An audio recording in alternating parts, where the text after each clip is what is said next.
លោកហ៊ុនសែនថាលោកមិនអាចចាត់តំណាងប្រជុំ G20 ព្រោះគេអញ្ជើញលោកក្នុងនាមជាប្រធានអាស៊ានអ្នកជំនាញថាការឆ្លើយតបរបស់ចិននិងកម្ពុជារឿងធ្វើទំនើបកម្មកំពង់ផែរៀមនៅតែមិនអាចអាមេរិកទុកចិត្តបានឡើយអ្នកខ្លំមើលសង្គមរិះគន់ថាលោកហ៊ុនសែនដឹកនាំប្រទេសកាន់តែផ្ដាច់ការក្រោយពីរំលាយគណៈបកសង្គ្រោះជាតិលោកមេធាវីជួងជនីថាការចូលរួមឆាកនយោបាយអាចជួយសង្គមបានច្រើនជាងអាជីពជាមេធាវីរួមនឹងព័ត៌មានសំខាន់មួយចំនួនទៀត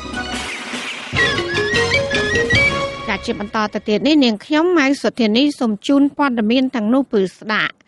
ចាលោកនាងជាទីមេត្រីលោកនាយករដ្ឋមន្ត្រីហ៊ុនសែនបកស្រាយក្នុងខ្សែអត្ថសម្លេងកាលពីយប់ថ្ងៃទី16ខែវិច្ឆិកាថាលោកមិនអាចចាត់តំណាង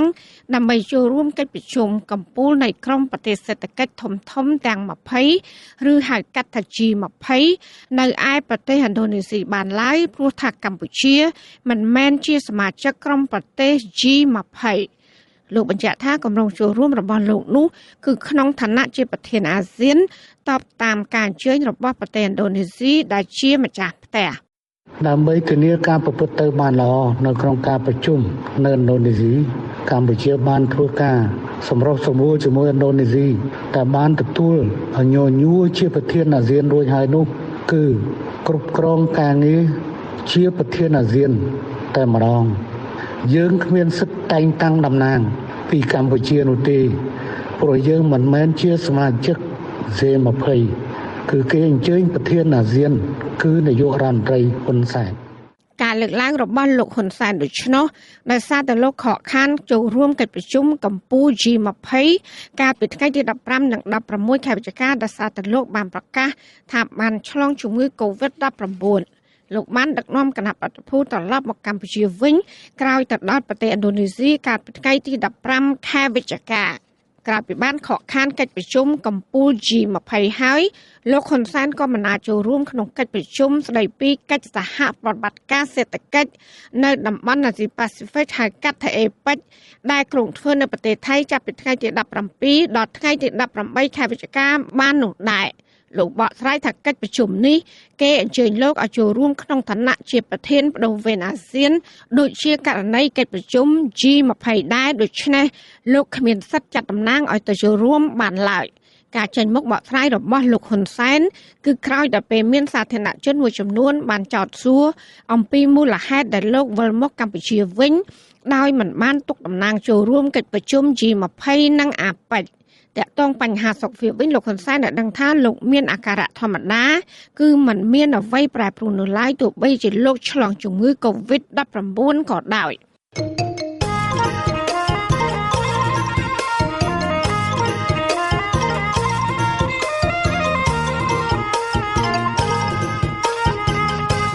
ចាលោកដានៀងកញ្ញាជាទីមេត្រីអ្នកជំនាញភូមិសាស្ត្រនយោបាយនិងអ្នកវិភាគលើកឡើងថាការឆ្លើយតបរបស់ចិននិងកម្ពុជាក្នុងរឿងធ្វើទំនើបកម្មកំពង់ផែរៀមនឹងនៅតែមិនអាចធ្វើឲ្យភាគីសហរដ្ឋអាមេរិកទុកចិត្តបានឡើយផ្ទុយទៅវិញពួកគេថាបញ្ហាសង្ស័យពីរឿងវត្តមានកងទ័ពចិននៅកំពង់ផែរៀមនិងការដែលចិនអាចបំផ្លាញកំពង់ផែរៀមទៅជាមូលដ្ឋានទ័ពរបស់ខ្លួន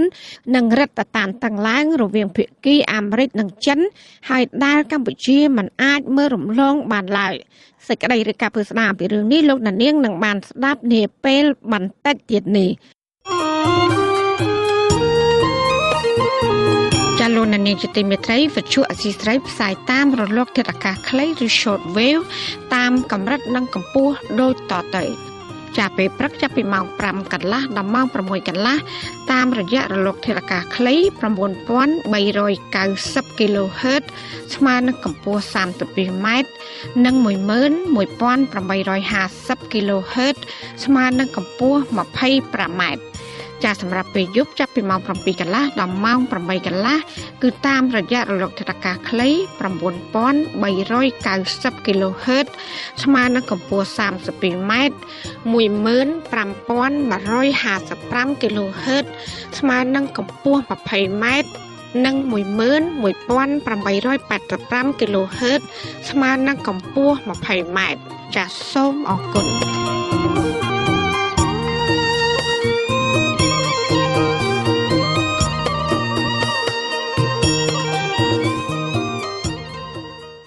លោកនានីជាទីមេត្រីមន្ត្រីគណៈបព្វប្រឆាំងលើកឡើងថាលោកហ៊ុនសែនបានដឹកនាំប្រទេសបែបជាសេះលែងដៃក្នុងរយៈពេល5ឆ្នាំចុងក្រោយនេះដែលបានបង្កទុក្ខលំបាកដល់ប្រជាពលរដ្ឋជាបន្តបន្ទាប់ប្រតិកម្មរបស់មន្ត្រីបកប្រឆាំងបែបនេះធ្វើឡើងក្នុងឱកាសខួប5ឆ្នាំនៃការរំលាយគណៈបកសង្គ្រោះជាតិហើយដែលគណៈបកប្រឆាំងមួយនេះចាត់ទុកថាកម្ពុជាបានធ្លាក់ចូលក្នុងកណ្ដាប់ដៃរបស់ជនផ្ដាច់ការទាំងស្រុងចាលោកទីនសាការីយ៉ារាយការណ៍ព័ត៌មាននេះមន្ត្រីគណៈបកប្រឆាំងលើកឡើងថារយៈពេល5ឆ្នាំកន្លងមកនេះរដ្ឋាភិបាលលោកហ៊ុនសែននៅតែបន្តពង្រឹងអំណាចផ្ដាច់ការប្រកាន់បកពួកគៀបសង្កត់អ្នកសារព័ត៌មានឯករាជ្យបិទសិទ្ធិសេរីភាពមូលដ្ឋានបរដ្ឋរំលោភសិទ្ធិមនុស្សចាប់ខ្លួនសកម្មជននយោបាយនិងសកម្មជនសង្គមដាក់គុកឥតឈប់ឈរមន្ត្រីជាន់ខ្ពស់គណៈបកសង្គ្រោះជាតិដែលរងការធ្វើទុកបុកម្នេញផ្នែកនយោបាយដែលភៀសខ្លួនទៅរស់នៅសហរដ្ឋអាមេរិកលោកសំអានឲ្យដឹងថាទោះបីជារបបលហ៊ុនសែនរំលាយគណៈបកសង្គ្រោះជាតិរយៈពេល5ឆ្នាំមកហើយក្តីប៉ុន្តែសម្រាប់ជនប្រជាការនៅតែភ័យខ្លាចបាត់បង់អំណាចដោយសារតែការមិនទុកចិត្តខ្លួនឯងហើយបរិវត្តនៅតែហ៊ានតស៊ូមតិទាមទារសិទ្ធិសេរីភាពបើទោះបីជាពួកគេរងការបង្ក្រាបពីកងកម្លាំងលហ៊ុនសែនយ៉ាងណាក្តីលោកសំអានលើកឡើងបន្តថាហេតុផលសំខាន់ដែលលោកហ៊ុនសែនរំលាយគណៈបកសង្គ្រោះជាតិដោយសារតែលោកមើលឃើញថាគណៈបកប្រឆាំងដ៏ធំមួយនេះអាចជាឆ្អឹងទទឹងកដល់ការក្រាញអំណាចនិងផែនការផ្ទេរអំណាចតកូនចៅរបស់លោកហ៊ុនសែនបន្តពីការរំលាយគណៈបក្សសង្គ្រោះជាតិហ្នឹងគឺលោកហ៊ុនសែនចង់កាន់អំណាចផ្ដាច់ការតវងតកូលដោយនៅកូរ៉េខាងជើងតែម្ដងគឺការដឹកនាំប្រទេសហ្នឹងមានការបោះឆ្នោតដែរតែប៉ុន្តែការបោះឆ្នោតហ្នឹងគឺជាការបោះឆ្នោតគ្រាន់តែបង្ក្រប់កិច្ចការបោះឆ្នោតคล้ายៗមិនមែនជាការបោះឆ្នោតដោយសេរីនិងយុត្តិធម៌ដែលមានការចូលរួមពីគណៈបកប្រឆាំងដ៏ធំដែលអាចប្រគល់ប្រជែងយកឈ្នះទៅលើគណៈបកប្រជាជនបានទេ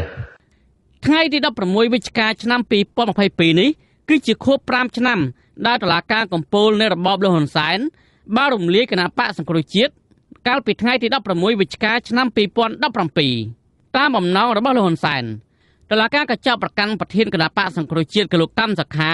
តុលាការកំពូលហាមឃាត់សិទ្ធិធ្វើនយោបាយរបស់ថ្នាក់ដឹកនាំគណៈបកសង្គ្រោះជាតិចំនួន118នាក់មិនឲ្យធ្វើនយោបាយរយៈពេល5ឆ្នាំដែរក្រោយពីការរំលាយប្រជាធិបតេយ្យមករដ្ឋាភិបាលលោកហ៊ុនសែនក៏មិនខ្លាចញញើតក្នុងការបង្ក្រាបសម្លេងប្រឆាំងដែលធ្វើឲ្យប៉ះពាល់ដល់អំណាចរបស់លោកនោះដែររដ្ឋាភិបាលឯកបកមួយនេះរងការរិះគន់ជាបន្តបន្ទាប់ថាបានដឹកនាំប្រទេសប្រឆាំងពីកន្លងប្រជាធិបតេយ្យនិងស្មារតីនៃកិច្ចព្រមព្រៀងទីក្រុងប៉ារីសការដឹកនាំដែលមានបកតែមួយបែបនេះហើយដែលធ្វើឲ្យលោកហ៊ុនសែនកាន់តែក្តោបក្តាប់អំណាចពេញដៃនិងដឹកនាំប្រទេសកាន់តែផ្ដាច់ការនៅក្នុងការបង្ក្រាបសម្លេងប្រឆាំង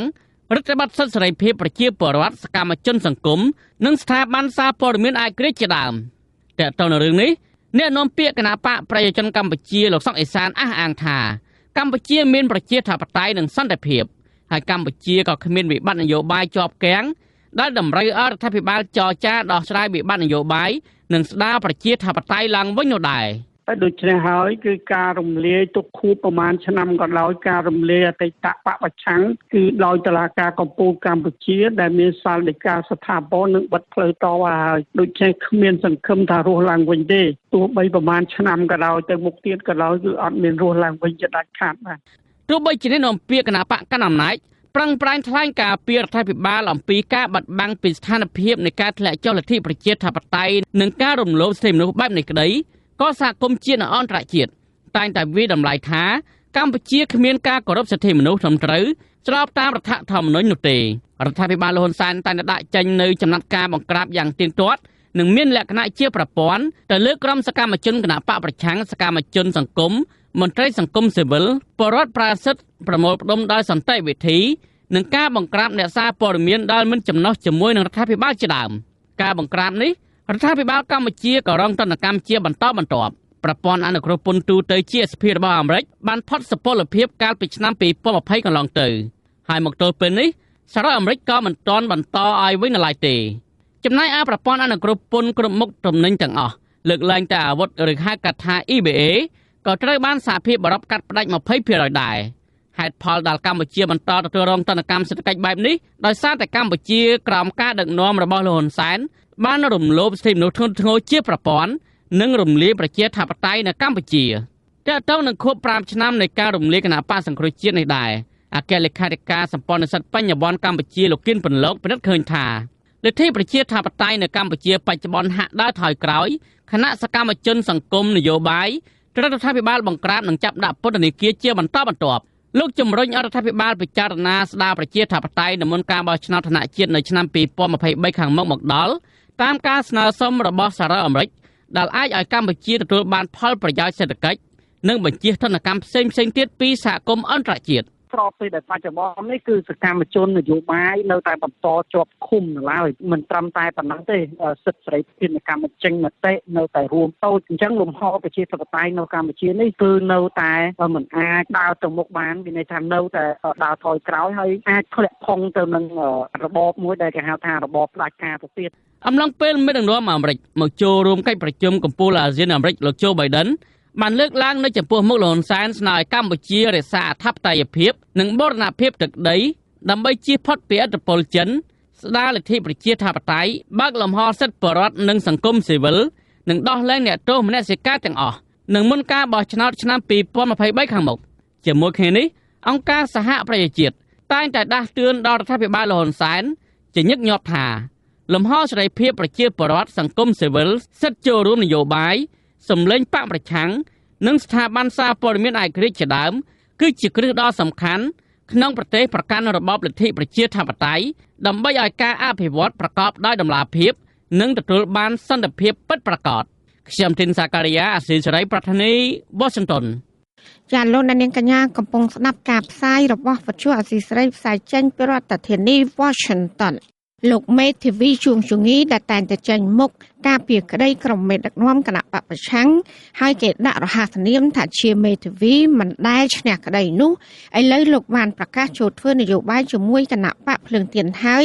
ចាប់ពីថ្ងៃទី17ខែវិច្ឆិកានេះតទៅលោកនឹងលះបង់អាជីពជាមេធាវីហើយវិលចូលឆាកនយោបាយវិញម្ដងសម្រាប់ការបោះឆ្នោតជាតិនៅឆ្នាំ2023ខាងមុខតើមូលហេតុអ្វីបានជាលោកមេធាវីជួងជងីអះអាងថាការចូលរួមឆាកនយោបាយអាចជួយសង្គមបានច្រើនជាងអាជីពជាមេធាវីចាសសូមលោកនាងកញ្ញារងចាំស្ដាប់ការបកស្រាយរបស់លោកមេធាវីជួងជងីតាមរយៈបទសម្ភាសន៍ជាមួយនឹងលោកជុនច័ន្ទបុត្រជុំវិញបញ្ហានេះនាពេលបន្តិចទៀតនេះ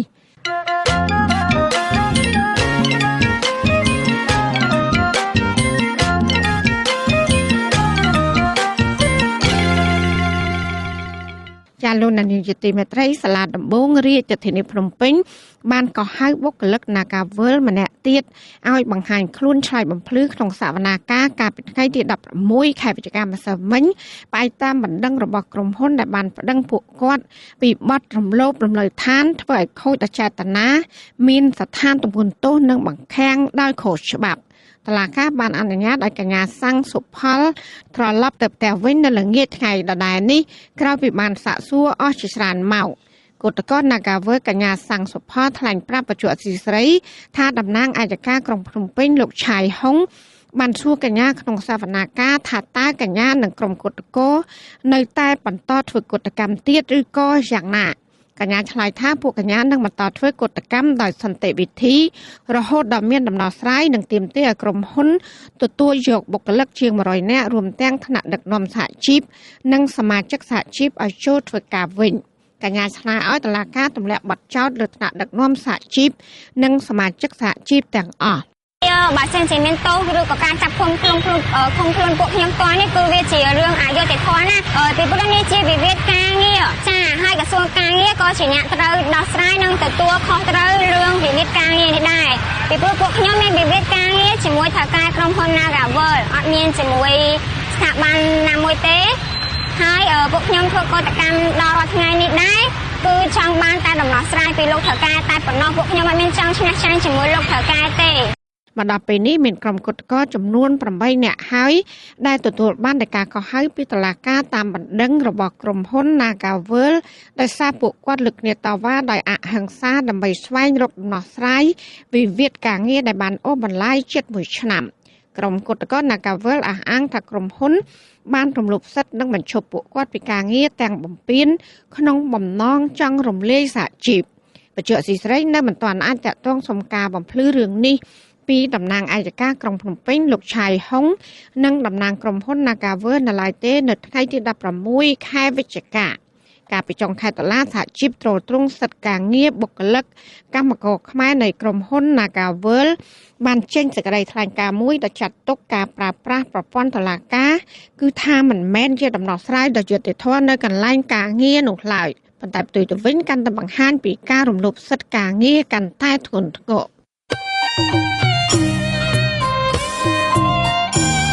លោកនាងជាទីមេត្រីវັດឈុអសីស្រីសូមជូនដំណឹងថាយើងគ្មានអ្នកយកព័ត៌មានប្រចាំទៅប្រទេសកម្ពុជានោះឡើយបើសិនជាមានជនណាម្នាក់អះអាងថាជាអ្នកយកព័ត៌មានឲ្យវັດឈុអសីស្រីនៅកម្ពុជានោះ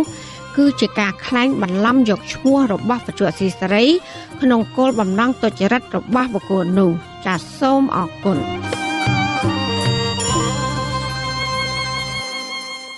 ចាលោកនាងជាទីមេត្រីអតីតហ៊ានកងដឹកជញ្ជូន250នៅខេត្តបាត់ដំបងត្អូញត្អែរពីការរត់ការធ្វើឯកសារស្នើសុំប្រាក់សង្គមគិច្ចតែត្រូវចំណាយអស់ប្រាក់ជាច្រើនបញ្ហានេះបណ្ដាពួកគាត់ជួបការលំបាកនិងប៉ះពាល់ដល់ជីវភាពរស់នៅមន្ត្រីសង្គមស៊ីវិលយល់ឃើញថារដ្ឋាភិបាល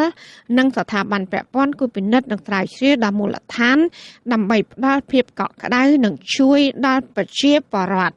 ចាអ្នកស្រីសុជីវីរាយការណ៍ព័ត៌មាននេះអតីតហ៊ានកងដឹកជញ្ជូនលេខ250មុនសម័យសមរណកម្មបារម្ភពីការបាត់បង់ប្រាក់ក្រោយអាជ្ញាធរស្រុកកំរៀងនិងអ្នករត់ការឯកសារស្នើសុំប្រាក់សង្គមគិច្ចសម្រាប់អតីតកងដឹកជញ្ជូនទាមទារប្រាក់ពីពួកគេជាបន្តបន្ទាប់ពួកគេលើកឡើងថាប្រសិនបើអាជ្ញាធរចង់ជួយពលរដ្ឋដែលកំពុងជួបការលំបាកហេតុអ្វីបានជាទាមទារប្រាក់ច្រើនលើសពីលទ្ធភាពរបស់ពលរដ្ឋអតីតហ៊ានកងដឹកជញ្ជូនលេខ250ស្រុកកំរៀងខេត្តបាត់ដំបងបានប្រាប់វិទ្យុអាស៊ីសេរីនៅក្នុងលក្ខខណ្ឌសុំមិនបញ្ចេញឈ្មោះនៅថ្ងៃទី16ខែវិច្ឆិកាថា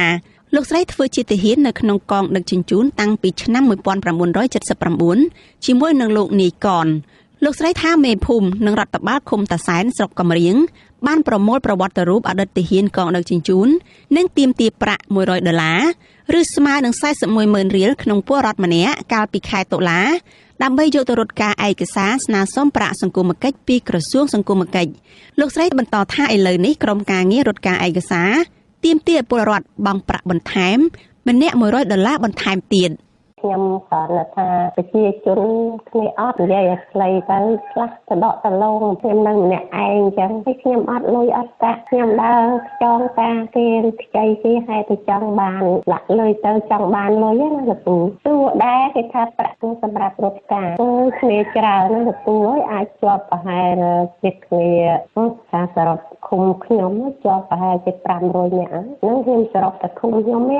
ស្រដៀងគ្នានេះដែរអតីតទាហានកងដឹកជញ្ជូនលេខ250ស្រុកកំរៀងម្នាក់ទៀតឲ្យដឹងថាអាជ្ញាធរនិងលោកនាយកនប្រាប់ឲ្យពួកគាត់ធ្វើប្រវត្តិរូបនិងបញ្ជាក់ទីលំនៅដែលមានការសហការជាប្រព័ន្ធជាមួយមេភូមិនិងមន្ត្រីនៅឃុំតាសែនលោកស្រីថាកន្លងមកលោកស្រីធ្លាប់ទៅសួរអ្នករត់ការឯកសារស្នើសុំហើយពួកគេប្រាប់លោកស្រីថាប្រហែលជាត្រូវចំណាយប្រាក់បន្ថែមប្រមាណ$300ទៀតទើបមានការជួបសម្ភាសដើម្បីបញ្ជាក់ថាអាចជាប់ឬមិនជាប់ទទួលបានប្រាក់ឧបត្ថម្ភសង្គមគិច្ចលោកស្រីបន្តថាគ្រួសារលោកស្រីមានជីវភាពខ្វះខាតនិងបានខ្ចីប្រាក់ពីប្រជាពលរដ្ឋដើម្បីមានលទ្ធភាពដាក់ពាក្យស្នើសុំដោយពលរដ្ឋដទៃនៅក្នុងឃុំតាសែនលោកស្រីបារម្ភពីការបាត់បង់ប្រាក់តាមរយៈការបោកប្រាស់បើទោះបីជាមានអាជ្ញាធរដឹងឮក៏ដោយបានប្រយោជន៍ឬថាបានប្រាក់ខែមកវិញ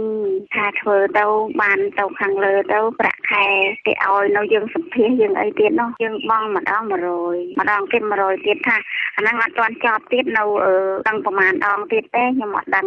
ឯកសារតែម្ដងហើយគឺថាត្រូវបង់លុយតទៅមកឋានៈទៀតចឹងទៅថាមានក្រសួងខាងចរន្តធម៌ក្រសួងគុំកិច្ចក្រសួងថាតាមកន្លែងបង់ឲ្យគេអស់200ហើយ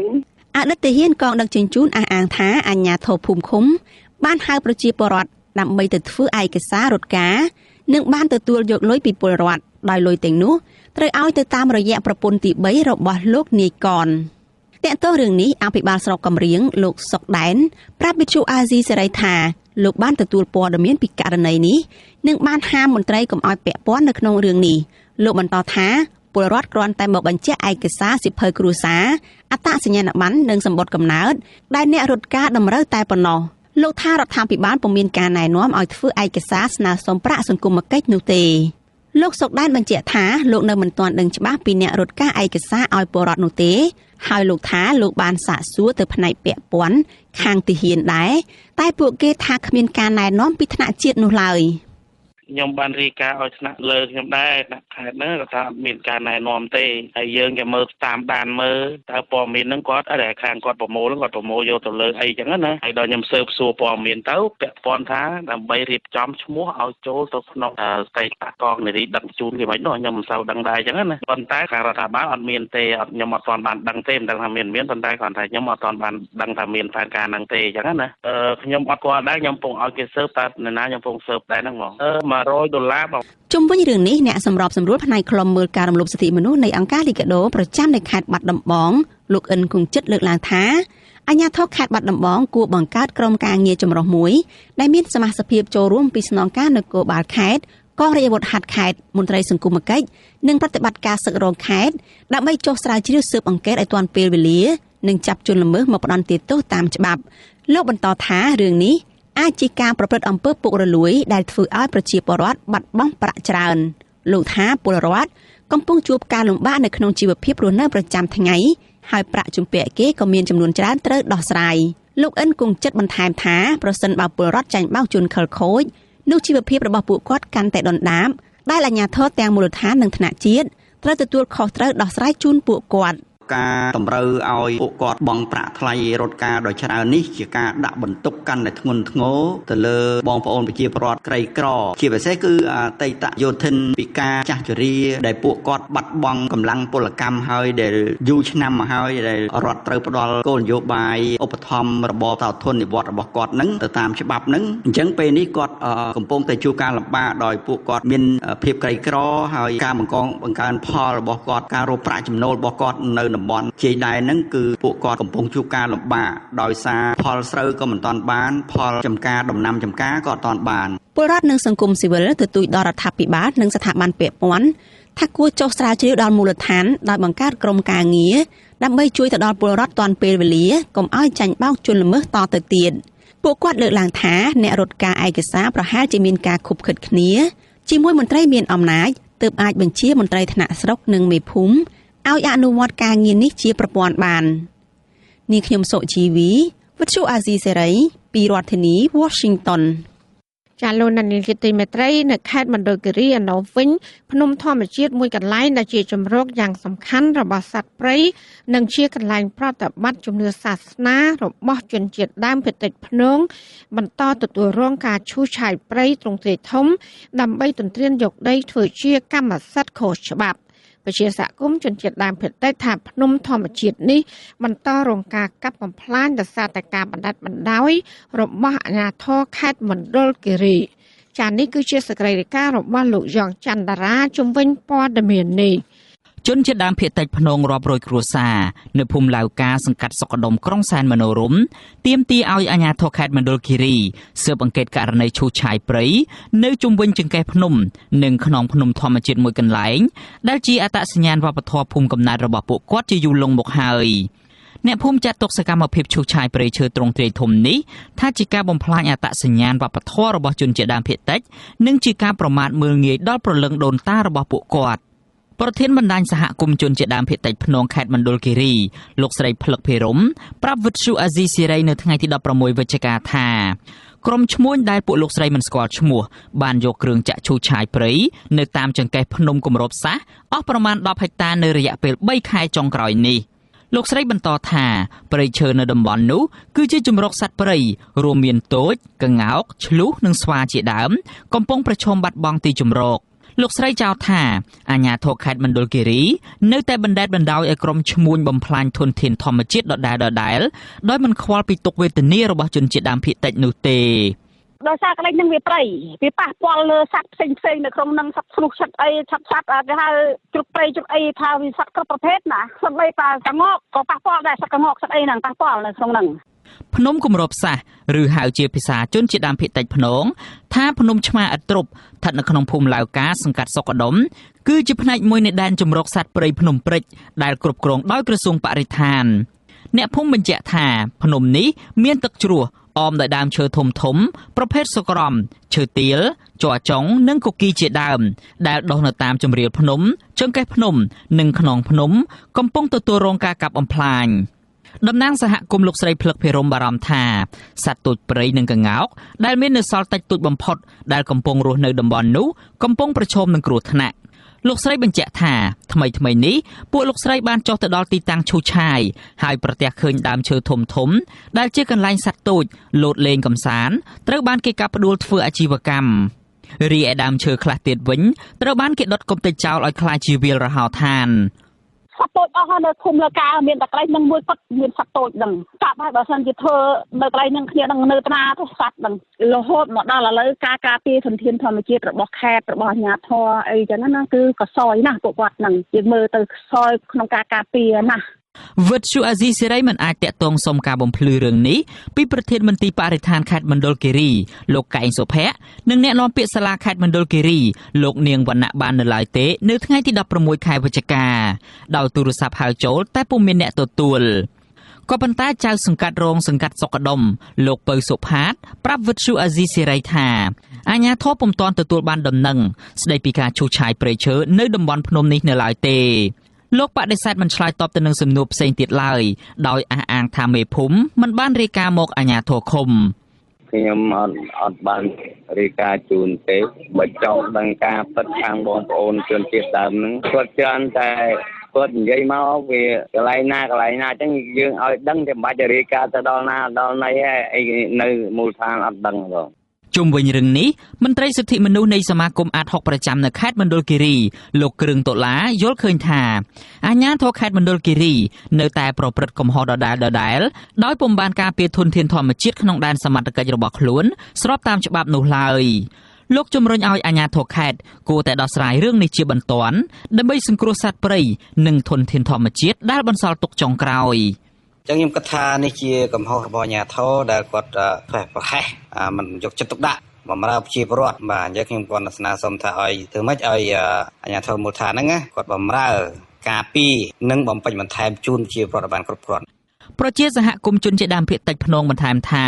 ពេលនេះសម្បត្តិធម្មជាតិរួមមានព្រៃភ្នំទឹកជ្រោះបឹងនិងអូរធម្មជាតិជាដើមនោះកំពុងស្ថិតនៅក្នុងភាពផុយស្រួយនៅឡើយដោយសារតែអាជ្ញាធរខេត្តមណ្ឌលគិរីអសមត្ថភាពការពារធនធានធម្មជាតិទាំងនោះឲ្យបានគង់វង្សប្រជាពលរដ្ឋចោទថាអាជ្ញាធរតែងតែលាក់បាំងព័ត៌មានស្ដីពីសកម្មភាពឈូសឆាយដីព្រៃភ្នំដែលជាទីកន្លែងគោរពជំនឿនិងរកអនុផលព្រៃឈើរបស់ជនជាតិដើមភាគតិចនេះតាំងពីបុរាណមកខ្ញុំយ៉ងច័ន្ទដារាវិទ្យុអាស៊ីសេរីរាយការណ៍ពីរដ្ឋធានី Washington ចាលោកណានៀងជាទីមេត្រីពីខេត្តកោះកុងឯនោះវិញមន្ត្រីសង្គមស៊ីវិលនិងប្រជាសហគមន៍នេសាទបន្តទាមទារឲ្យអាជ្ញាធរខេត្តនេះស៊ើបអង្កេតករណីអង្គការម្នាក់រួមទាំងអ្នកពាក់ព័ន្ធដែលបានរំលោភយកដីព្រៃកោងកាងអស់ជាច្រើនហិកតាដើម្បីពុះដីឡូធ្វើអាជីវកម្មពួកគាត់អះអាងថាអាជ្ញាធរមូលដ្ឋានខេត្តនេះនៅតែបើកដៃឲ្យបុគ្គលមានអំណាចឈូសឆាយរំលោភយកដីព្រៃកោងកាងជាបន្តបន្ទាប់ចា៎នេះគឺជាសេចក្តីរាយការណ៍របស់អ្នកស្រីសុជីវីជំនាញព័ត៌មាននេះព្រៃកោងកាងស្ថិតនៅចំណុចកំពង់ឡានភូមិបានទៀតឃុំដងពេងស្រុកស្រែអំបិលកំពុងទទួលរងការឈូសឆាយចាក់ដីលុបដើម្បីពុះដីឡូលក់ដោយមានផ្នែកខ្លះធ្វើអាជីវកម្មបូមខ្សាច់នៅក្នុងតំបន់ព្រៃកោងកាងអស់ជាច្រើនហិកតាប្រជាសហគមន៍នេសាទនិងមន្ត្រីសង្គមស៊ីវិលសង្ស័យថាអាជ្ញាធរមូលដ្ឋានខ្លះខុបខិតគ្នាជាមួយអង្គញាអឹងខៀងនិងក្រុមអ្នកមានអំណាចផ្សេងទៀតបំផ្លាញធនធានធម្មជាតិដ៏ធំធេងទាំងនេះមន្ត្រីសម្របសម្រួលសមាគមអាត60ខេត្តកោះកុងលោកថោងច័ន្ទដារាប្រាប់វិទ្យុអាស៊ីសេរីថាដីព្រៃកោងកាងស្ថិតនៅក្នុងឃុំដងពេងបន្តទទួលរងការឈូសឆាយនិងចាក់ដីលុបដើម្បីពុះដីឡូធ្វើអាជីវកម្មអស់ជាង10ហិកតានៅរយៈពេល6ខែចុងក្រោយនេះលោកថាក្រោយពីឈូសឆាយដីព្រៃកោងកាងអស់ក្រុមឈ្មួញបានពុះដីឡូលក់ដោយគ្មានអាជ្ញាធរណាស៊ើបអង្កេតឡើយរហូតមកដល់ពេលនេះរីឯដីព្រៃកោងកាងមកដល់ពេលនេះរីឯដីព្រៃកោងកាងនៅក្បែរនោះក៏កំពុងទទួលរងការឈូសឆាយការទន្ទ្រានយកធ្វើកម្មសិទ្ធិអស់ជាបន្តបន្ទាប់ដែរវាមិនមានចំណាត់ការអីនៅត្រឹងហ្នឹងទេសកម្មភាពរំលោភបំពានចាក់ដីកម្មផ្លាញនៅតែបន្តហ្នឹងវាអត់មានអាជ្ញាធរណាល្វីល្វល់ឬហាមឃាត់ឬទប់ស្កាត់មានចំណាត់ការអីទេនៅមួយផ្នែកក្នុងព្រៃកោងកាងឬកាន់តែធំទៅហើយបាទប្រជាសហគមន៍នេសាទខេត្តកោះកុងសង្កេតឃើញថាព្រៃកោងកាងនៅតំបន់នោះ មានផ្នែកខ្លះត្រូវគេកាប់ទន្ទ្រានធ្វើជាទីតាំងបូមខ្សាច់លក់ជាច្រើនខែមកហើយពួកគាត់សង្ស័យថាអុកញ៉ាអឹងខៀងនិងក្រុមអ្នកមានអំណាចមួយចំនួនទៀតគឺជាមេខ្លោងបំផ្លាញជំរកត្រីពងកូនទាំងនេះប្រជាសហគមន៍នេសាទរស់នៅស្រុកស្រែអំបិលលោកអ៊ុយរុនឲ្យដឹងថាសកម្មភាពបំផ្លាញដីព្រៃកោងកាងកាន់តែរីកធំឡើងជារៀងរាល់ថ្ងៃដោយក្រុមអ្នកមានអំណាចនៅពីក្រោយខ្នងពុំមានអាជ្ញាធរណាអើពើនោះឡើយលោកអះអាងថាការបំផ្លាញនេះប៉ះពាល់ដល់ជំរកត្រីពងកូនសត្វស្លាបជីវៈសមុទ្រចម្រុះនិងជីវភាពប្រជាសហគមន៍ដោយសារតែបាត់បង់ទីកន្លែងនេសាទត្រីលក្ខណៈគ្រួសារទី1វាប៉ះពាល់ដល់ធនធានធម្មជាតិទី2វាប៉ះពាល់នៅផលប្រយោជន៍ប្រជាពលរដ្ឋការរស់នៅការអាស្រ័យផលរបស់ប្រជាពលរដ្ឋវិទ្យុអាស៊ីសេរីនៅមិនទាន់អាចតាក់ទងសូមការបំភ្លឺជំវិញការចោទប្រកាន់នេះពីអុកញ៉ាអឹងខៀងបាននៅឡើយទេនៅថ្ងៃទី15ខែវិច្ឆិកាដោយទូរស័ព្ទរបស់លោកមិនអាចតាក់ទងបានចំណែកអភិបាលខេត្តកោះកុងអ្នកស្រីមិថុនាភូថងនិងប្រធានមន្ត្រីបរិស្ថានក៏មិនអាចសុំការបំភ្លឺបានដែរដោយទូរស័ព្ទហៅចូលជាច្រើនដងតែគ្មានអ្នកលើកប្រជាសហគមន៍និងមន្ត្រីអង្គការសង្គមស៊ីវិលស្ដីបន្ទោសអាជ្ញាធរខេត្តកោះកុងថាអសមត្ថភាពការពារទ្រព្យសម្បត្តិជាតិដោយបន្តបណ្តែតបណ្តោយឲ្យក្រុមអ្នកមានអំណាចឈូសឆាយទន្ទ្រាននិងកាប់ផ្ដួលព្រៃកោងកាងធ្វើជាសម្បត្តិបុគ្គលដោយគ្មានការអនុវត្តច្បាប់លោកថោងចន្ទរាបន្ថែមថាអាជ្ញាធរតែងតែរកលេសឆ្លើយដោះសារយករួចខ្លួននិងព្យាយាមលាក់កំបាំងព័ត៌មានពីសកម្មភាពបំផ្លាញដីព្រៃកោងកាងដែលស្ថិតនៅក្នុងដែនសមត្ថកិច្ចរបស់ខ្លួនមន្ត្រីសង្គមស៊ីវិលរូបនេះស៊ើបដឹងថាក្នុងខេត្តកោះកុងមានព្រៃកោងកាងជាច្រើនតំបន់ផ្សេងទៀតជាប្រភពសេដ្ឋកិច្ចយ៉ាងសំខាន់របស់អ្នកភូមិទាក់ទាញភ្ញៀវទេសចរក៏ទទួលរងការចាក់ដីលុបនិងទន្ទ្រានកាន់កាប់ធ្វើអាជីវកម្មដែររីឯអាជ្ញាធរគ្មានភាពច្បាស់លាស់អនុវត្តច្បាប់ឲ្យបានយូរអង្វែងនោះឡើយគឺនៅតែបណ្តែតបណ្តោយឲ្យបុគ្គលមានអំណាចបំពានច្បាប់ដដែលដែលអាជ្ញាធរហើយមន្ត្រីជំនាញអីហ្នឹងគេកុកខិតគ្នាជាប្រព័ន្ធហើយមួយទៀតអាអ្នកនឹងបំផ្លាញនៅនេះហ្នឹងច្រើនតែអ្នកមានខ្នងអធិពលដោយថាវាធំជាងអាជ្ញាធរធំជាងអីបោះជំនាញនៅក្នុងខេត្តហ្នឹងទៅហើយគេមើលខ្សែទៅមិនមានអ្នកណាការខ្សែធំទៅគេក៏តែនៅស្ងៀមនៅតែបាត់ល្មើសវាតែតែលូនទៅគឺទម្លាប់អញ្ចឹងឡើងលោកថាកន្លងទៅអាជ្ញាធរគ្រាន់តែតម្រូវឲ្យជនល្មើសកាយដីចេញធ្វើកិច្ចសន្យាទទួលស្គាល់កំហុសនិងតម្រូវឲ្យដាំកូនកោងកាងឡើងវិញតែប៉ុណ្ណោះចំណែកអាជ្ញាធរពាក់ព័ន្ធដែលខុបខិតគ្នាបំផ្លាញសម្បត្តិជាតិតែតែរួចខ្លួនគេចេញពីការទទួលខុសត្រូវផ្នែកផ្លូវច្បាប់នាងខ្ញុំសុជីវីវិទ្យុអាស៊ីសេរីពីរដ្ឋធានី Washington លោកណានៀងជាទីមេត្រីកម្លាំងសមត្ថកិច្ចកំពុងស្រាវជ្រាវនិងតាមស្វែងរកចាប់ខ្លួនអ្នកទោស3នាក់ដែលបានលួចរត់ចេញពីពន្ធនាគារខេត្តក្រចេះកាលពីយប់ថ្ងៃទី15ខែវិច្ឆិកាគេហទំព័រ Facebook របស់ស្នងការដ្ឋាននគរបាលខេត្តក្រចេះកាលពីថ្ងៃទី16ខែវិច្ឆិកាបញ្ជាក់ថាពលរដ្ឋជនទាំង3នាក់នោះដែលបានលួចរត់ចេញពីពន្ធនាគាររួមមានឈ្មោះជឿនសពេជ្រប្រំប្រៃនិងញិលដុល្លារប៉ុន្តែសមត្ថកិច្ចបានបញ្ជាក់ថាបរិយាជនទាំង3នាក់នោះជាប់ពាក់ព័ន្ធជាមួយនឹងបទល្មើសអ្វីនោះឡើយវិទ្យុអស៊ីសេរីនៅមិនទាន់អាចតាក់ទងស្នងការនគរបាលខេត្តកោះចេះលោកឧត្តមស្ដីតោអូសុប៊ុនណាបានទេដោយសារទូរស័ព្ទហៅចូលច្រើនដងតែគ្មានអ្នកលើកប៉ុន្តែស្នងការប៉ូលីសខេត្តកោះចេះបានជូនដំណឹងថាប្រសិនបើប្រជាពលរដ្ឋបានឃើញនិងស្គាល់មុខសញ្ញានៃអ្នកទោសទាំង3នាក់នោះអាចតាក់ទងមកលេខទូរស័ព្ទបន្ទាន់097 888 3131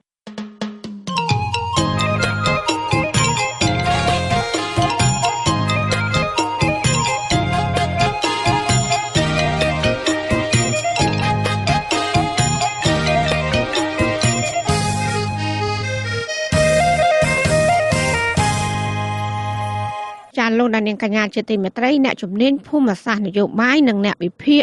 លើកឡើងថាការឆ្លើយតបរបស់ចិននិងកម្ពុជាក្នុងរឿងធ្វើទំនើបកម្មកំពង់ផែរៀមនឹងនៅតែមិនអាចធ្វើឲ្យភាគីសហរដ្ឋអាមេរិកទុកចិត្តបានឡើយផ្ទុយទៅវិញពួកគេថាបញ្ហាសង្ស័យពីរឿងវត្តមានកងទ័ពចិននៅកំពង់ផែរៀមនិងការដែលចិនអាចបំផ្លាញកំពង់ផែរៀមទៅជាមូលដ្ឋានទ័ពរបស់ខ្លួននិងរឹតតែតាំងឡើងរវាងភាគីអាមេរិកនិងចិនហើយដែលកម្ពុជាមិនអាចមើលរំលងបានឡើយ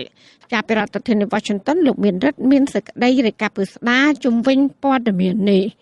រឿងរ៉ាវសង្ស័យពីវត្តមានកងទ័ពចិននៅកំពង់ផែរៀមនឹងការដែលចិនអាចបំលែងកំពង់ផែនេះ ទៅជាមូលដ្ឋានកងទ័ពនៅក្រៅប្រទេសទី2របស់ខ្លួន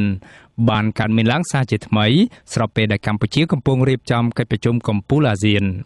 ប្រធានាធិបតីអាមេរិកលោក Joe Biden បានលើកឡើងពីកង្វល់ទាំងនេះនៅក្នុងជំនួបទ្វេភាគីដ៏កម្រមួយមិនធ្លាប់មានពីមុនមកជាមួយលោកនាយរដ្ឋមន្ត្រីហ៊ុនសែនកាលពីថ្ងៃទី12ខែវិច្ឆិកា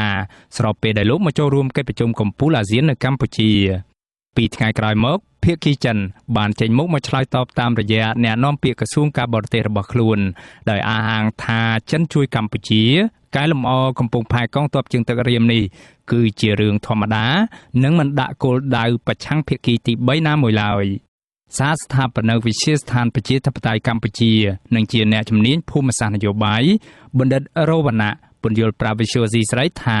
ការបកស្រាយទាំងសំណាក់ពីភាគីចិននិងភាគីកម្ពុជាខ្លួនឯងមិនអាចធ្វើឲ្យសហរដ្ឋអាមេរិកទុកចិត្តបានឡើយខណៈរឿងនេះលោកថាពាក់ព័ន្ធទៅនឹងកត្តាភូមិសាស្ត្រនយោបាយនិងការប្រកួតប្រជែងអំណាចរវាងសហរដ្ឋអាមេរិកនិងប្រទេសចិននៅក្នុងតំបន់នេះសហរដ្ឋអាមេរិកមើលឃើញថាចិនគឺជាដៃគូប្រជែងឥទ្ធិពលនិងផលប្រយោជន៍របស់អាមេរិកសំខាន់នៅក្នុងតំបន់អញ្ចឹងវត្តមាននៃឥទ្ធិពលយោធារបស់ចិននៅក្នុងតំបន់ណាក្នុងប្រទេសណាក៏ដោយជាការគម្រាមកំហែងទៅដល់ទូនាទីទៅដល់ផលប្រយោជន៍របស់អាមេរិកសម្ព័ន្ធមិត្តរបស់អាមេរិកនិងដៃគូយុទ្ធសាស្ត្ររបស់អាមេរិកបើយើងនិយាយពីដៃគូយុទ្ធសាស្ត្ររបស់អាមេរិកនៅ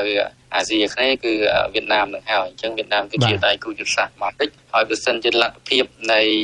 វត្តមានយោធារបស់ចិនមានមែននៅក្នុងប្រទេសកម្ពុជាវាជាការគម្រាមកំហែងទៅដល់សន្តិសុខរបស់តំបន់ឬក៏របស់ដៃគូយុទ្ធសាស្ត្រហ្នឹងរីឯអ្នកវិភាគនយោបាយឥតសំចៃមាត់ដែលបច្ចុប្បន្នកំពុងរស់នៅភៀសខ្លួននៅប្រទេសហ្វាំងឡង់ដើម្បីគេចចេញពីការតាមធ្វើទុកបុកម្នេញពីសំណាក់រដ្ឋាភិបាលលោកនាយរដ្ឋមន្ត្រីហ៊ុនសែនគឺលោកកឹមសុខលោកមើលឃើញថារឿងរ៉ាវសមុទ្ររៀមនេះនឹងរឹតតែមានការប្រឈមមុខដាក់គ្នាកាន់តែខ្លាំងរវាងភាគីសហរដ្ឋអាមេរិកនិងភាគីចិនបើតាមលោកកឹមសុខមូលហេតុមួយនោះគឺដោយសារតែនារយៈពេលចុងក្រោយនេះកម្ពុជាបានឈានទៅចុះកិច្ចសហប្រតិបត្តិការយោធានិងសន្តិសុខជាជំហរជាមួយប្រទេសចិនភាពច្បាស់លាស់មួយនៅត្រង់ថាពីមុនវត្តមាន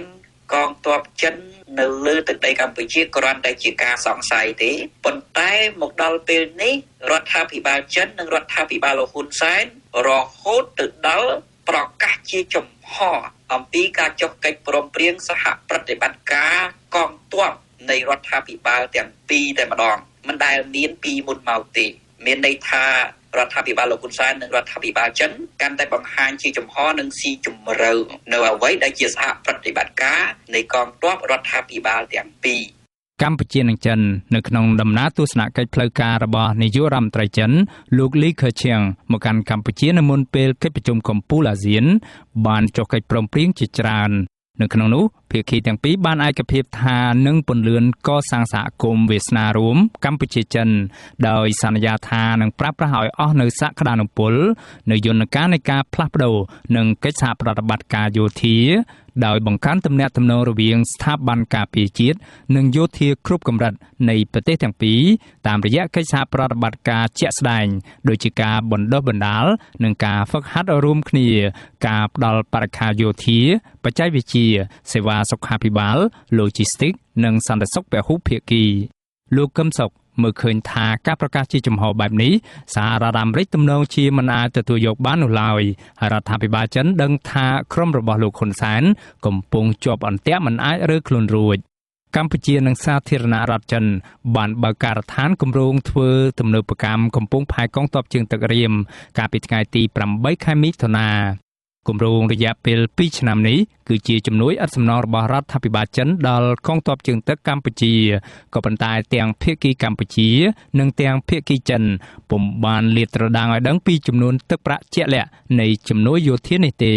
គម្រោងនេះមានដូចជាការសាងសង់រោងជាងជួសជុលនាវា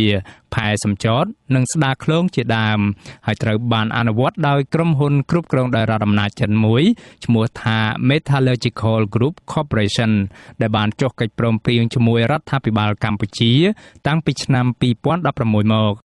នៅមុនពេលបើកការដ្ឋាននេះសារព័ត៌មានអាមេរិកឈ្មោះ The Washington Post បានស្រង់សម្ដីមន្ត្រីជំនាញនៃប្រទេសលោកខាងលិចមកចុះផ្សាយថាប្រទេសចិនកំពុងលួចសាងសង់មូលដ្ឋានកងទ័ពជើងទឹករៀមដោយសម្ងាត់នៅកម្ពុជាសម្រាប់បម្រើឲ្យវិស័យយោធាផ្ដាច់មុខ ដោយឡែកកាលពីខែកក្កដាឆ្នាំ2019កាសែត The Wall Street Journal បានទម្លាយព័ត៌មានថារដ្ឋាភិបាលលោកនាយរដ្ឋមន្ត្រីហ៊ុនសែនបានលួចចុះកិច្ចព្រមព្រៀងជាសម្ងាត់ជាមួយសាធារណរដ្ឋចិនដែលអនុញ្ញាតឲ្យកងទ័ពនៃប្រទេសនេះអាចប្រើប្រាស់កំពង់ផែកងទ័ពជើងទឹករៀមដោយផ្ដាច់មុខរហូតដល់រយៈពេល30ឆ្នាំហើយកិច្ចព្រមព្រៀងនេះអាចបន្តរៀងរាល់10ឆ្នាំម្ដងអ្នកនាំពាក្យផ្លូវការនៃកិច្ចប្រជុំកំពូលអាស៊ានលោកគង់ភោគកាលពីថ្ងៃទី12ខែវិច្ឆិកាបានបកស្រាយថារាល់ការពន្យល់របស់កម្ពុជានឹងការអនុញ្ញាតឲ្យទៅមើលដល់ទីតាំងកំពង់ផែរៀមដោយផ្ទាល់សម្រាប់ភាគីអាមេរិកនិងប្រទេសពាក់ព័ន្ធគួរតែគ្រប់គ្រាន់សម្រាប់ប្រទេសទាំងនោះវាតម្លៃដោយយុត្តិធម៌សម្រាប់កម្ពុជាយើងមិនដែលមានការលាក់បាំងអីទេតាមពិតទៅយើងអនុញ្ញាតឲ្យសេនាធិព័ន្ធយោធារបស់សហរដ្ឋអាមេរិកទៅមើលទីតាំងនោះទៅទៀតសូម្បីតែស្ថានទូតរបស់បរទេសមួយចំនួនក៏បានអនុញ្ញាតឲ្យទៅមើលនៅទីតាំងនោះផងដែរឧទាហរណ៍ដូចជាទូតរបស់អូស្ត្រាលីជាដើមតាមពិតរាល់ជំហានទាំងអស់នេះគឺមិនធ្លាប់មានទេសម្រាប់ប្រទេសមួយចំនួនផ្សេងទៀតពីព្រោះនេះគឺជាអធិបតេយ្យភាពឯករាជ្យភាពនយោបាយរបស់ប្រទេសមួយប៉ុន្តែដើម្បីបង្ហាញអំពីភាពស្មោះត្រង់របស់យើងថាយើងអត់មានអីលាក់បាំងទេតម្លាភាពរបស់យើងគឺយើងអនុញ្ញាតឲ្យទៅមើលទាំងអស់ដូច្នេះយើងសង្ឃឹមថាដៃគូរបស់យើងក៏ផ្ដល់សច្ចភាពឲ្យយើងវិញដែរទោះជាយ៉ាងណាកាលពីពេលកន្លងទៅមន្ត្រីអនុព័ន្ធយោធាសហរដ្ឋអាមេរិកធ្លាប់លើកឡើងថាកម្ពុជាបានព្យាយាមបិទបាំងមិនអនុញ្ញាតឲ្យខ្លួនអាចទៅមើលទីតាំងគ្រប់កន្លែងនៅមូលដ្ឋានកងទ័ពជើងទឹករៀមបាននោះទេអ្នកជំនាញវិទ្យាសាស្ត្រនយោបាយបណ្ឌិតរវណ្ណៈយល់ថារឿងរ៉ាវចម្រូងចម្រាសនៅកំពង់ផែកងទ័ពជើងទឹករៀមនេះនឹងមិនងាយដាច់ស្រេចឡើយដរាបណាកម្ពុជាបង្ហាញដំណាភាពបែបស្រពេចស្រពិលលោកថាកម្ពុជាគួរព្យាយាមសម្របសម្រួលនិងបង្ហាញដំណាភាពកាន់តែទូលំទូលាយជាងមុនដែលអនុញ្ញាតឲ្យភាគីមហាអំណាចដទៃទៀតដែលមានដូចជាបារាំងអូស្ត្រាលីជប៉ុនអាល្លឺម៉ង់សហគមន៍អឺរ៉ុបឬបណ្ដាប្រទេសដទៃទៀតនៅអាស៊ីអាចចូលទៅមើលតំបន់នេះបានឲ្យបានកាន់តែទូលំទូលាយដោយប្រកាន់ខ្ជាប់នូវគោលនយោបាយការបរទេសអព្យាក្រឹតឯករាជ្យនិងមិនរណបទៅនឹងបរទេសណាមួយទន្ទឹមនឹងនេះលោកថាកម្ពុជាខ្លួនឯងក៏ត្រូវធានាឲ្យបាននូវការអនុវត្តលទ្ធិប្រជាធិបតេយ្យសេរីពហុបកពិតប្រាកដជាពិសេសនៅក្នុងស្ថាប័នសភាដើម្បីធានានូវនយោបាយការបរទេសឯករាជ្យ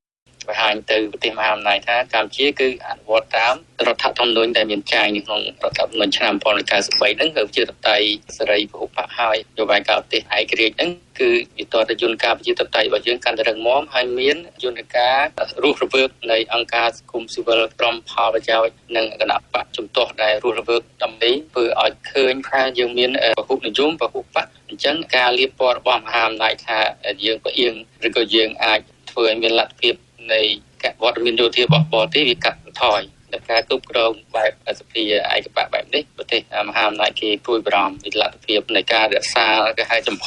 អព្យាក្រឹតរបស់ខ្លួនចំពោះនឹងមហាអំណាចដ៏ធំនឹងវាខែទៅវាពិបាកព្រោះយើងអត់មានយន្តការនៃការទប់អំណាចនៅក្នុងយន្តការសភាក្នុងជំនួបទ្វេភាគីជាមួយលោកនាយរដ្ឋមន្ត្រីហ៊ុនសែនកាលពីថ្ងៃទី12ខែវិច្ឆិកាប្រធានាធិបតីសហរដ្ឋអាមេរិកលោក Joe Biden បានលើកឡើងពីកង្វល់នានាជុំវិញស្ថានភាពនៅមូលដ្ឋានកងទ័ពជើងទឹករៀមនិងបានគូបញ្ជាក់អំពីសារៈសំខាន់នៃការបង្ហាញដំណាភាពពេញលេញអំពីសកម្មភាពនានាដោយយោធានៃសាធារណរដ្ឋប្រជាមានិតចិននៅឯមូលដ្ឋានកំពង់ផែរៀមលោក Joe Biden ក៏បានជំរុញឲ្យលោកនាយរដ្ឋមន្ត្រីហ៊ុនសែនបើកចំហលំហសង្គមស៊ីវិលនិងនយោបាយនៅកម្ពុជានៅមុនការបោះឆ្នោតជាតិឆ្នាំ2023ខាងមុខនេះខ្ញុំបាទមេរិត Visual C ស្រីរាយការណ៍ពីរដ្ឋធានី Washington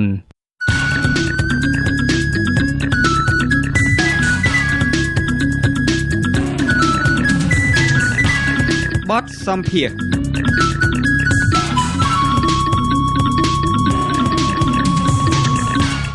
ចាលោកនាងកញ្ញាកំពុងស្ដាប់ការផ្សាយរបស់វិទ្យុអាស៊ីសេរីផ្សាយចេញពីរដ្ឋធានី Washington លោកមេធាវីជួងជងីដែលតែងតែចេញមុខការពីក្តីក្រុមមេដឹកនាំគណៈបព្វប្រឆាំងហើយគេដាក់រហស្សនាមថាជាមេធាវីមិនដែលឈ្នះក្តីនោះឥឡូវលោកបានប្រកាសចូលធ្វើនយោបាយជាមួយគណៈបកភ្លើងទៀនហើយចាប់ពីថ្ងៃទី17ខែវិច្ឆិកានេះតទៅលោកនឹងលះបង់អាជីពជាមេធាវីហើយវិលចូលឆាកនយោបាយវិញម្ដងសម្រាប់ការបោះឆ្នោតជាតិនៅឆ្នាំ2023ខាងមុខ តើមូលហេតុអ្វីបានជាលោកមេធាវីជួងជងីអះអាងថាការចូលរួមឆាកនយោបាយអាចជួយសង្គមបានច្រើនជាងអាជីពជាមេធាវីចាសសូមលោកអ្នកនាងស្ដាប់ការបកស្រាយរបស់លោកមេធាវីជួងជងីតាមរយៈបទសម្ភាសន៍ជាមួយនឹងលោកជុនច័ន្ទបុត្រជុំវិញបញ្ហានេះដូចតទៅដែលហេតុថានេះជាកិត្តិយសរបស់ខ្ញុំណាស់ហើយខ្ញុំជឿថាអ្នកស្ដាប់ក៏ចង់ដឹងច្រើនដែរតើលោកជួងជងីហេតុអីបានសម្រេចចិត្តអ្នកដែលធ្វើអ្នកច្បាប់តាមពិតគេមានណាដោយលោកមេធាវីលោកជួងជងីរៀបរាប់ជាងគេត្រូវគ្នាជាមួយតុលាការទៅគុណក្តីអ្នកមានទៅមកអាចឲ្យលុយឲ្យកាក់អីអញ្ចឹងទៅក៏ប៉ុន្តែលោកមេធាវីលោកជួងជងីហ្នឹងគឺក្រហើយមិនត្រូវជាមួយតុលាការ challenge លោកថាប្រើពាក្យថា challenge គឺថាប្រឈមជាមួយតតាំងជាមួយតុលាការអីជាដើមតើមានហេតុផលអីនៅក្នុងជីវិតរបស់លោកមានអ្វីដែលធ្វើឲ្យលោកជួងជងីនឹងសម្រេចចិត្តថារៀនច្បាប់ហើយបន្ទាប់ពីរៀនច្បាប់ហើយការពារដល់ជនក្រីក្រការពារដល់សកម្មជនដែលត្រូវគេធ្វើទុកបុកម្នេញនោះតើមានអ្វីនៅក្នុងជីវិតរបស់លោកការតាំងចិត្តដែលធ្វើជាមេធាវីរបៀបលោកនេះពីក្មេងមកខ្ញុំជួបឃើញមានការបំពេញគ្នាទៅវិញទៅមកច្រើនមានអ្នកខ្លាំងអ្នកបកាយបំពេញទៅលើអ្នកខ្សោយអ្នកទុនខ្សោយហើយដល់អញ្ចឹងទឹកចិត្តខ្ញុំស្អប់ការបំពេញស្អប់អំពើអយុត្តិធម៌អញ្ចឹងពេលដែលខ្ញុំដឹងក្តីកាលណាខ្ញុំចង់ធ្វើម៉េចឲ្យសង្គមមានយុត្តិធម៌ហើយខ្ញុំគិតថាក្នុងជីវិតរបស់ខ្ញុំនឹងគឺបម្រើជីវប្រយោជន៍ដល់សង្គមច្រើនកាលណាល្អកាលនោះហើយខ្ញុំដើរទៅលើវិស័យយុត្តិធម៌នឹងជាចម្បងពីព្រោះខ្ញុំគិតថាអ្វីៗទាំងអស់បើអត់មានយុត្តិធម៌ទេស្រុកអត់មានសន្តិភាពទេហើយខ្ញុំក៏ចាប់អារម្មណ៍ដែរថារដ្ឋាភិបាលខ្មែរយើងស្រេចតែការពារសន្តិភាពអរគុណសន្តិភាពប៉ុន្តែខ្ញុំគិតថាដើម្បីមានសន្តិភាពត្រូវតែមានយុត្តិធម៌ជាចម្បងតែកាលណាមានយុត្តិធម៌ហើយគឺគ្មានអ្នកណាចង់បានទុកទេគឺសន្តិភាពបានដោយឯងដូច្នេះខ្ញុំផ្ដោតទៅលើយុត្តិធម៌ជាចម្បងដូច្នេះក្នុងជីវិតរបស់ខ្ញុំគឺលះបង់ដើម្បីយុត្តិធម៌ឲ្យច្រើនបំផុតតាមដែលអាចធ្វើបានលុយមិនមែនជាគោលដៅទី1របស់ខ្ញុំទេក្នុងជីវិតរបស់ខ្ញុំបើខ្ញុំអាចជួយបានយុត្តិធម៌កាលណាគឺបានន័យថាខ្ញុំមានប្រយោជន៍ដល់សង្គមខ្ញុំមានគុណបំណាច់ដល់សង្គមខ្ញុំអាចជួយជាតិជួយសង្គមបានច្រើនកាលនោះហើយពេលដែលខ្ញុំតតាំងក្តីទៅទោះបីខ្ញុំមិនមានទ្រព្យច្រើនក្តីប៉ុន្តែខ្ញុំបានបេះដូងប្រជាពលរដ្ឋគាត់ស្រឡាញ់ខ្ញុំគាត់អរគុណខ្ញុំគាត់គាំទ្រខ្ញុំអានឹងគឺជាការលើកទឹកចិត្តធ្វើឲ្យខ្ញុំខំតទៅទៀតបាទតើដំណឹងនៃការដែលលោកជួងជងីថានឹងហក់ចូលមកក្នុងនយោបាយវិញនេះតើវាអាចផ្ទុយគ្នាទៅនឹងគោលការណ៍របស់លោកដែលថាត្រូវការចង់ជួយការពារយុត្តិធម៌ដែរទេនៅពេលដែលហក់ចូលនយោបាយតើលោកអាចនឹងបន្តធ្វើជាមេធាវីការពាររកយុត្តិធម៌បានទេឬមួយក៏ការហក់ចូលក្នុងនយោបាយនេះជាការមួយដែលអាចវិធីណានោះអាចជួយរកយុត្តិធម៌ដល់ប្រជាពលរដ្ឋបានដែរតើជួយពន្យល់ចំណុចនឹងបានដែរទេបើយើងធ្វើនយោបាយយើងជួយបានទលាយបានល្អជាងមានប្រសិទ្ធភាពជាងបើយើងធ្វើគ្រាន់តែជាមេធាវីមែនតើទៅមេធាវីសេចក្តីសម្រេចនៅតុលាការមិនមែននៅលើមេធាវីទេអញ្ចឹងក្នុងអាជីពមេធាវីជិត20ឆ្នាំមកហ្នឹងជាខ្ញុំខកចិត្តនៅពេលដែលតុលាការចេញសេចក្តីសម្រេចមក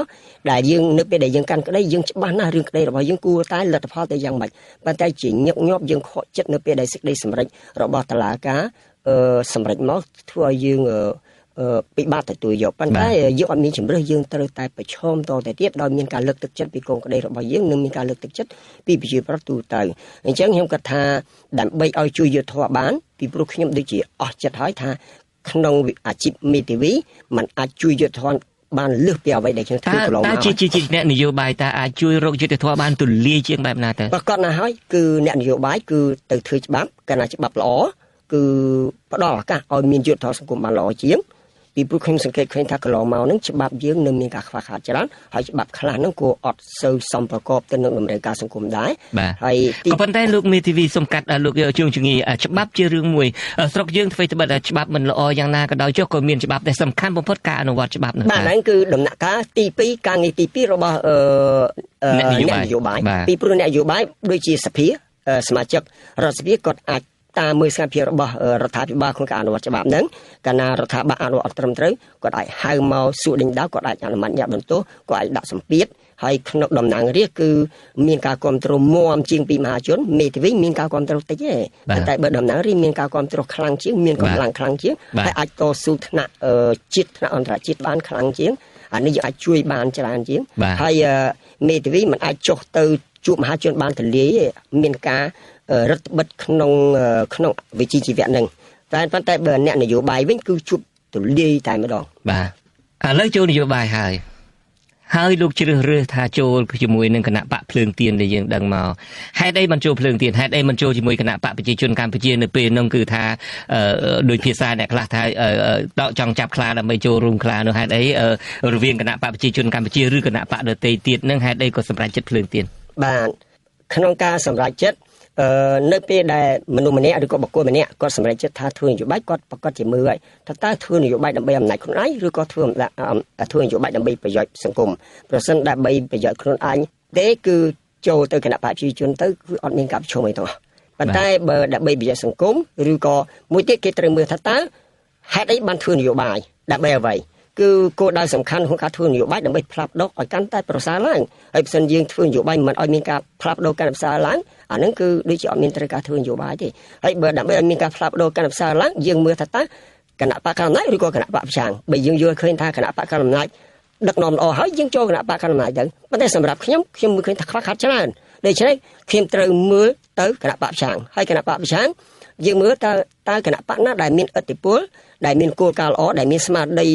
ល្អក្នុងការតតាំងគឺមានតែគណៈបកភ្លើងទៀនតែមួយគត់ហើយខ្ញុំសង្កេតឃើញថាទី1គណៈបកភ្លើងទៀនគាត់រក្សាស្មារតីបានពីគណៈបកជាតិខ្មែរមកទី2ជាទូទៅគណៈបកភ្លើងទៀនហ៊ា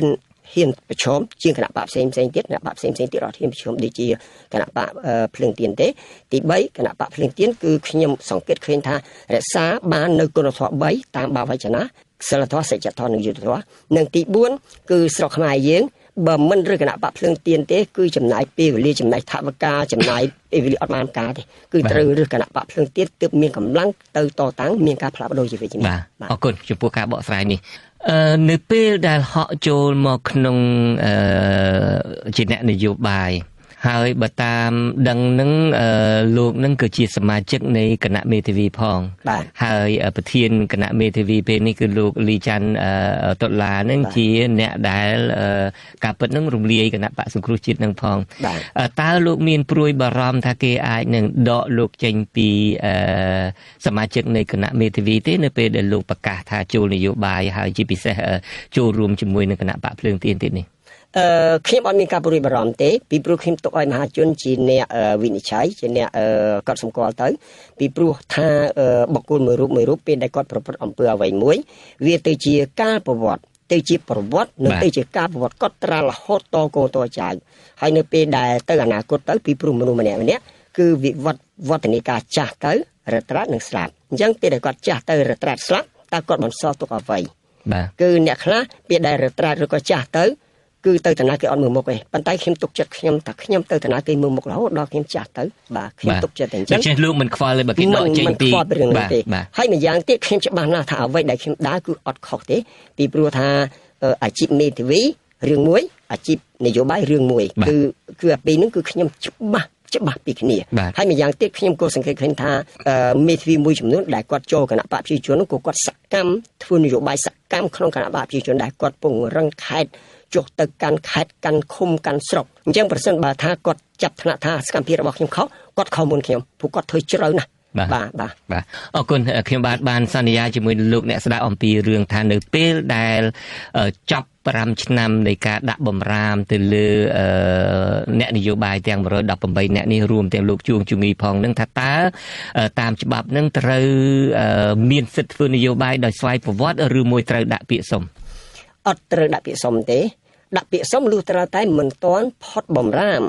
នៅពេលដែលផុតបំរាមហើយអត់ដាក់ពាក្យសុំទេនៅក្នុងសេចក្តីសម្រេចរបស់តុលាការកំពូលហាមឃាត់មិនឲ្យធ្វើសកម្មភាពនយោបាយរយៈពេល5ឆ្នាំដូច្នេះនៅពេលដែលសេចក្តីសម្រេចអញ្ចឹងច្បាស់ណាស់ថាផុត5ឆ្នាំលែងហាមអញ្ចឹងកាលណាផុត5ឆ្នាំលែងហាមគឺខ្ញុំមួយរូបក្នុងចំណោម118ឃើញមានសិទ្ធិធ្វើសកម្មភាពទៅតែម្ដងប្រសិនបើដាក់ពាក្យសុំដូចសួរថាស្មើអ្វីទៅដាក់ពាក្យសុំហើយបើដាក់ពាក្យសុំគឺខុសតែម្ដងបាទអរគុណឥឡូវនេះសំណួរចុងក្រោយរបស់ខ្ញុំលោកជឺងីមកធ្វើទស្សនកិច្ចនៅសហរដ្ឋអាមេរិកនេះហើយក៏បានមកប្រកាសនៅលើវិទ្យុអាស៊ីសេរីទៀតថានឹងចូលជាមួយនឹងគណៈបកភ្លើងទៀននេះតើបន្ទាប់ពីនៅរដ្ឋធានី Washington នេះហើយលោកជួងជឺងីនឹងទៅជួបអ្នកគាំទ្រនឹងទៅជួបអ្នកដែលសហការីអ្នកនយោបាយនៅក្នុងគណៈបកភ្លើងទៀននៅសហរដ្ឋអាមេរិកនឹងនៅតាណាខ្លះដែរបាទខ្ញុំថ្ងៃក្នុងថ្ងៃ17ស្អែក ខ្ញុំចាប់ផ្ដើមសកម្មភាពនយោបាយហើយខ្ញុំនឹងទៅរដ្ឋ Massachusetts ទៅជួបបងប្អូនដែលគ្រប់គ្រងគណៈបកភ្លើងទៀននៅ Massachusetts ហើយបន្ទាប់ពី Massachusetts ទៅថ្ងៃ25ខ្ញុំទៅ California ទៅជួបបងប្អូនគ្រប់គ្រងគណៈបកភ្លើងទៀននៅ California បាទដូច្នេះទៅចំរដ្ឋដែលសម្បូរប្រជាពលរដ្ឋខ្មែររស់នៅច្រើនមាន Massachusetts ទីក្រុង Lowell មិនចឹងណាហើយនឹងនៅឯ Long Beach នៃរដ្ឋ California បាទខ្ញុំបាទមិនមានសំណួរអីតទៅទៀតទេហើយយើងសង្ឃឹមថាយើងនឹងជួបគ្នាច្រើនទៀតដែលហេតុថាលោកហក់ចូលនយោបាយហើយមានអ្វីជាចុងក្រោយទេមានតែជូនពរលោកឲ្យដំណើរទស្សនកិច្ចនៅសហរដ្ឋអាមេរិកនេះហើយជីវភាពថ្មីជាអ្នកនយោបាយនេះឲ្យមានជ័យជំនះកុំឲ្យចាញ់ការពារដូចកាលធ្វើមេធាវីការពារក្តីនៅទៀតបាទខ្ញុំបាទសូមអរគុណហើយសូមជម្រាបលាតែត្រឹមនេះបាទ